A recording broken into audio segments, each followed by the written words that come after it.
بسم الله الرحمن الرحيم. من أراضي المملكة العربية السعودية بعاصمتها الرياض بمدينة المزحمية، أحييكم بتحية الإسلام، وتحية الإسلام هي السلام، فالسلام عليكم ورحمة الله تعالى وبركاته. للتعليق على المباراة المرتقبة بالنسبة للنادي الأهلي أمام أكبر الأندية الأوروبية تتويجا بدوري أبطال أوروبا 14 مرة في تاريخه، وبكأس العالم 4 مرات تتويجا، هو الأكثر تتويجا بكأس العالم. المباراة ستكون صعبة للغاية أمام المارد الأحمر، قطار سرعته 70 كيلو في الساعة أمام صاروخ عابر للقارات.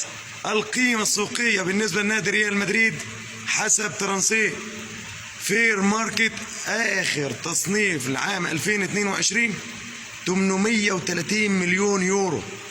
أما النادي الأهلي أفضل تقييم له عام 2022 وصل 30 مليون يورو. أنت كبير، ولكن هناك دايما الأفضل. الأهلي سيلعب أمام ضغط كبير، أن تلعب أمام أكبر نادي في القارة الأوروبية من حيث التتويج. المباراة ستكون صعبة للغاية.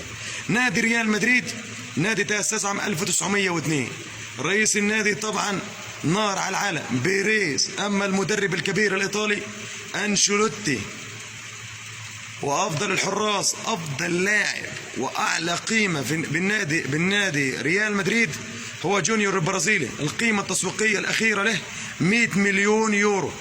ثالث أغلى لاعب على مستوى العالم طبعا بعد إمبابي 160، وهالاند النرويجي ب 150. المباراة صعبة للغاية أمام النادي الأهلي، ولكن أنا عندي ثقة كاملة في كولر أنه مدرب ذكي، وبنفس الشخصية التي لعب بها أمام النادي الأمريكي سيأتي للأمريكي سيلعب أمام ريال مدريد. آخر 5 مباريات بالنسبة لريال مدريد فاز 2 وخسر 2 وتعادل 1. آخر مباراة أمام ريال مايوركا أول امبارح اتغلب 1-0. اتغلب 1-0 ريال مدريد آخر مباراة. ريال مايوركا ده العاشر في الدوري. فلو انت لعبت دايما، بيل جيتس قال لنا معلومة حلوة جدا في الحتة ديت، الثقة بالنفس. قال لك لو انت قلت لنفسك انا هنجح هتنجح، طب قلت لنفسك هفشل. فدايما انا بدخل العب قدام اي حد انا هفوزه.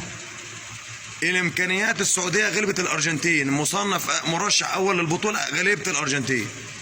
انت خدت بالك؟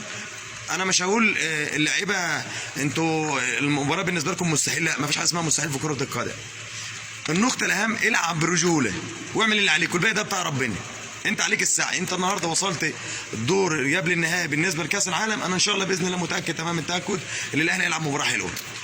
فمش عاوز الجماهير الاهلاويه بالحماس، الجمهور المصري يتعصب وياخد الموضوع على صدره ويقول لك لازم الاهلي يفوز. لا، انت وصلت مستوى خلاص، انت الاهلي عمل اللي عليه ولعب بطريقه تكتيكيه. انا الليله كلها اللي انت تقفل من نص ملعبك، ما ترجعش نص، يقفل من نص الملعب ونعمل هجمه مرتده.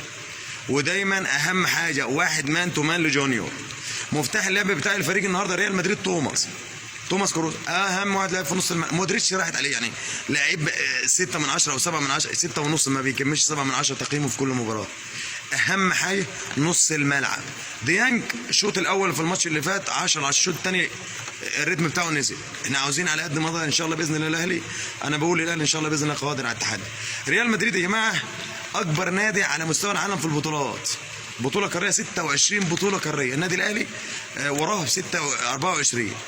اما النادي ريال مدريد من حيث البطولات والانجازات نادي تاسس عام 1902 زي ما قلت، بطوله الدوري 35 مره دوري اسباني، 19 مره كاس الملك، 11 مره كاس السوبر، 4 كاس عالم للانديه، 14 مره دوري ابطال.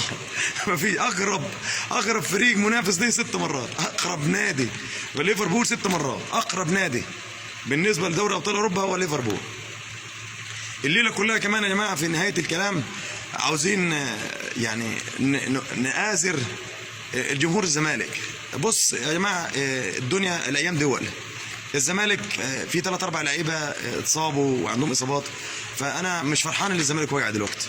انا من الناس المشجعين للنادي الاهلي ما بحبش اللي الزمالك يقع، بحب الكلاسيكو بتاع الاهلي والزمالك، اكبر مباراه بستمتع بها الاهلي والزمالك. فلما الزمالك يقع او الاسماعيلي يقع ما بقاش انا فرحان.